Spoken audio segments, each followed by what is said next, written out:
Yeah, good morning, and it's a cool morning in southern Idaho. About 80 degrees and in about 105, 106 today. Well, let's talk about these air conditioning units in these fifth wheels and what they will do, what they won't do, and some things that you've just got to absolutely do to have any chance of making your RV air conditioning system work at least a little bit better. And we'll start with the ceiling here in the Alpine. And if you haven't taken these duct covers off and taken the 4 screws off of the inside mount plates and dropped those out and looked up inside at the actual seal from the factory to make sure that you're not blowing all your cold air in between the ceiling that you can see here in the video versus the attic, then it's something you've just got to do. You know, you can talk about it all day long, but just the fact is you just got to get up there, pop those covers off, take a number 2 a Robertson square drive bit, take the 4 screws out, drop the duct insert out, and then look at that tape sealing, and if it's all torn up, which you're going to find that probably 50% or more of them are going to be, and reseal it and reinstall everything, and that's going to help get cold air out of the duct plenums down into your living space area. And use the aluminum HVAC tape. You can buy a roll of it at Walmart. It's probably less than $5. Also, if you haven't taken off these return covers, and in each area there will be 2. We're looking at the living room area. The bedroom has 2. And everything in the fifth wheel here is pretty much OEM. And if you aren't taking these screws off and taking those filters out and cleaning them after every long trip, or particularly if you've been in a dusty area, that's going to restrict the return airflow, and it's going to degrade the performance of the roof-mounted air conditioning unit. So pull those covers off. There you have, there's a few screws there, but take them off and either wash out the filter material or go to Walmart or Home Depot and buy some suitable material, cut it to fit, put it back up in there, and your air conditioning unit is going to breathe much better, which in turn it's going to cool much better.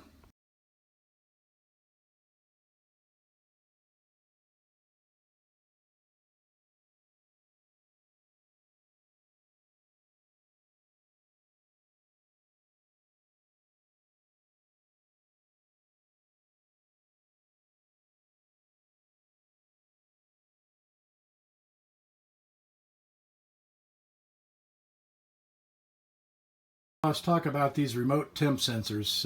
In a typical Alpine, you have 2. One in the living room area, which is usually for zone 1. And if you can see, I have removed the cover off of this one. Normally the cover would be in place like such. And I've removed it so that you can see where this temp sensor needs to be. If your temp sensor is not mounted outside the wall, if you take this plastic cover off and you find this sensor is stuffed inside the wall, it's never going to work right. And you've got to relocate this sensor and get it outside of the wall so that when you put the plastic a little dome cover back on, that it's just right up at the edge of these vent holes. That way it has a better chance of actually detecting the ambient room temperature. Okay, so we've got the zone 1 remote temp sensor cover back on, and we're going to do a couple of quick checks and see what the temperature really is. Okay, so I have selected zone 1. As you can see, everything is off, and let's take a look and see what the zone 1 remote temp sensor actually says that it's detecting for a temperature. And it's saying that it sees 78 degrees based on the ambient air that's around its area. And so this is the zone 1 temp sensor, and so this is the area that it's testing. And it's not just right here in the kitchen. You're asking that sensor, or Dometic is, to detect the entire ambient temperature accurately within this living space area. and it'll work pretty good. You can see I have the blind open right now, and that sunlight is bright. The UV is bright, and it's going to affect what that temp sensor is detecting for actual temperature. Okay, so we've closed the blind to knock that heat coming in, and we'll just put the old school analog thermometer up here next to the remote temp sensor. And you saw in the previous clip the sensor says that it was detecting 78 degrees, and we're seeing about 80, well, we'll call it 81, maybe 82 degrees is what we're seeing for an actual temperature with this old analog thermometer that I've got. What I'm going to do is I'm going to spray a can of air, and we'll drop the temperature that this thermometer sees a little bit, maybe.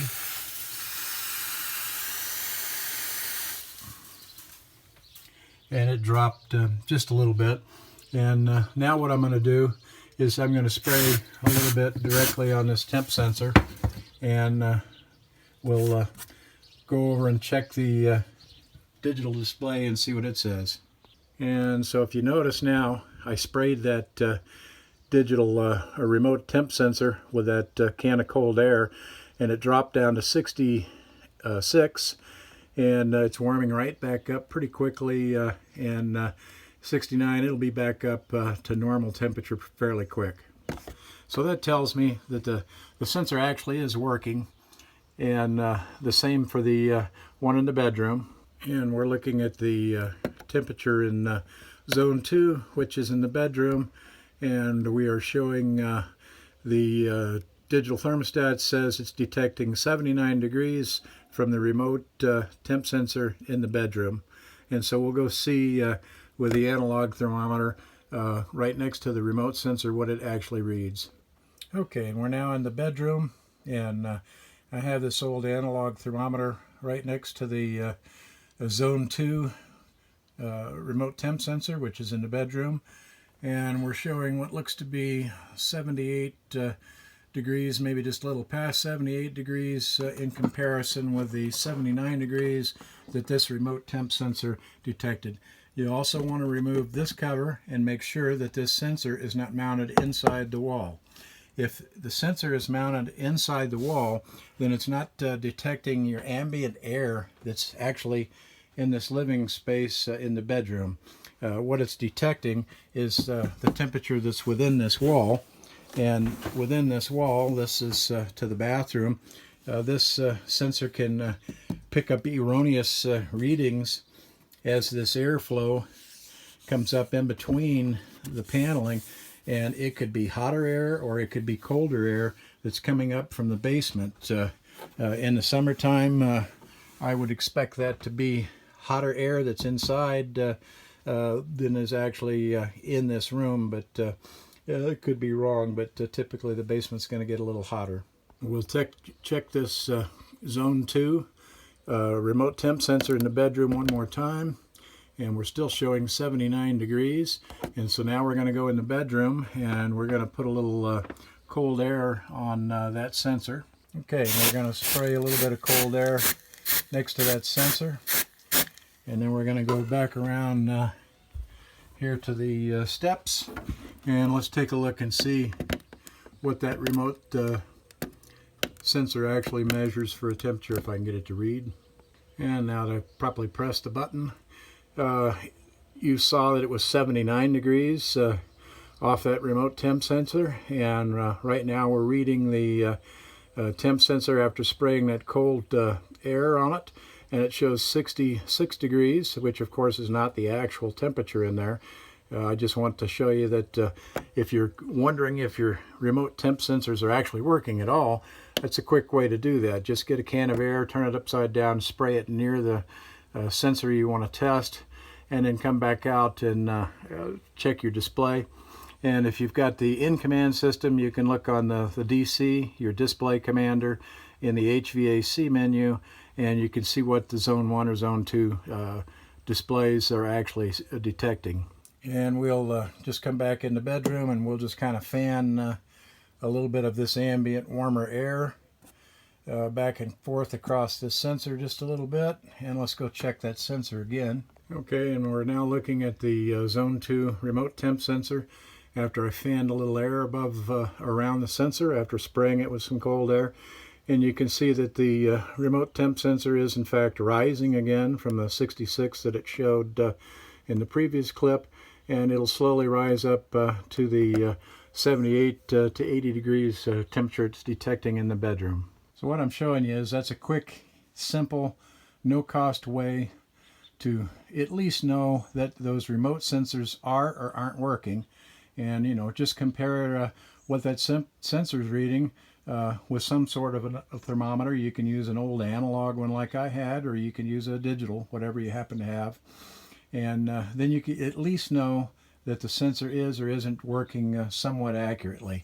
If it's way off, in other words, if I saw 78 to 80 degrees on this old sensor that I have here in the bedroom, and the remote sensor says that it's 70 degrees, that's too much of a spread for me. I think about 3 to 4 degrees difference in comparison with a known good thermometer versus these remote sensors in your Alpine would be a reasonable expectation.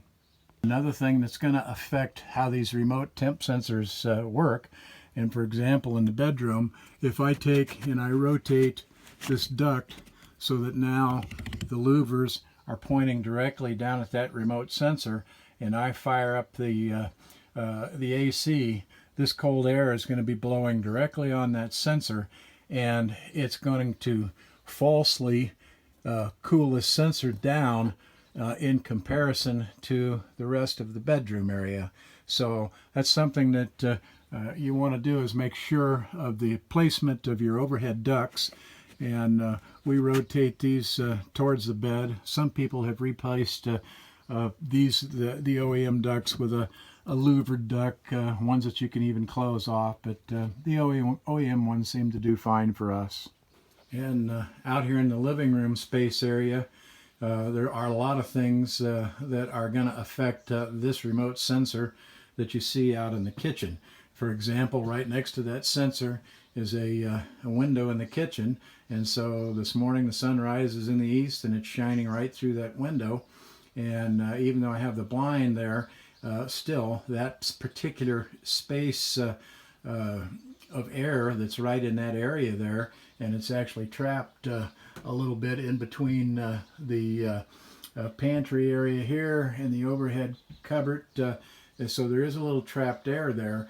So that's going to falsely read the air temperature in comparison to the rest of the open space here in the living room in the Alpine. So that's something you want to look at, is the remote sensors and what's around them. Typically, when we're out on the road, we will have a coffee pot, a Keurig that sits right in this area, and guess what's right above it?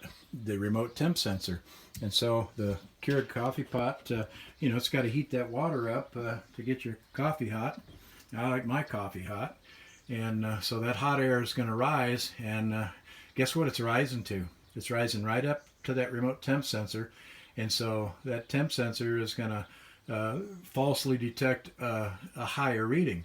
So if it's on a cold morning and it's 30 degrees outside and I've got the furnace fired up because I'm chilly, this remote temp sensor is looking at the temperature in the zone 1 where the furnace is running, and when I fire up that Keurig coffee pot and heat up that air above it, that temp sensor is going to warm up, and it's going to say, oh, I'm hotter, and I've reached the set point that you dialed in on the thermostat, so I'll turn the furnace off. And in the meantime, you're sitting there in your easy chair that's way over here, and it's not going to be able to detect accurately what that temperature is way over here. So it's going to think, as far as that remote sensor is concerned, it's saying, hey, I'm hot. And of course, it doesn't know that the Keurig coffee pot is blowing all that hot air on it coming out of the hot water tank area, and so it shuts the furnace off because it's met the condition you set. Meanwhile, you're sitting there saying, what the heck, my furnace is shut off. Another thing that people do during the summer, and mine is nothing high-tech, it's very simple. I've taken 2 pieces of cardboard and cut them to fit here at the stairwell, and if I take that cardboard off of those 2 areas, that is the return register, so to speak, for the furnace. Well, in the summertime, I ain't running the furnace, and what cold air I got in here, I want it to stay in. Plus, I don't want any hot air that's inside my basement that's coming in from outside because the basement on the Alpine is nowhere near being hermetically sealed. It's going to get the ambient air, that temperature that's outside, up in the basement, and that ambient air is going to flow right through these return vents right into your area, and so now your air conditioner is working itself to death because half of the cold air that's blowing in is blowing right out these 2 return vents, plus these return vents are allowing hot air to come in from the basement. So I've blocked those off, and your Alpine return vents for the furnace location may be a little different. They may be over on the side somewhere, wherever that furnace is at. On some of the Alpines, the furnace is mounted inside instead of down in the basement, and so there's going to be some kind of a panel with a return grill on it. Block it off, and it's not going to hurt a thing, and it'll keep your cold air in. Remember to take the vents covers off the return covers for the furnace in the winter time when you're going to run that furnace. Quite frankly, I run this furnace in the winter time with these 2 pieces of cardboard on there, and I've been doing that since 2014, and I've never had a problem with the furnace overheating. I've never had a problem with getting a good volume of hot air blowing out of the furnace, and the reason for that is, let's be real, folks, this is a 5th wheel. The basement, the floorboard, the cabinets and everything, they are not sealed, and you could work yourself to death and go buy 50 cans of liquid foam trying to seal up every opening that you'll find in the Alpine or any other 5th wheel, and you're still going to be sucking air.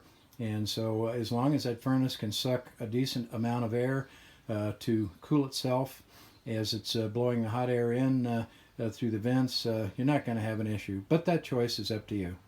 Another question that folks might have is, how do I know that my return vents are actually drawing in air from inside and bringing it up to the air conditioner? Well, you could hold a piece of paper up there,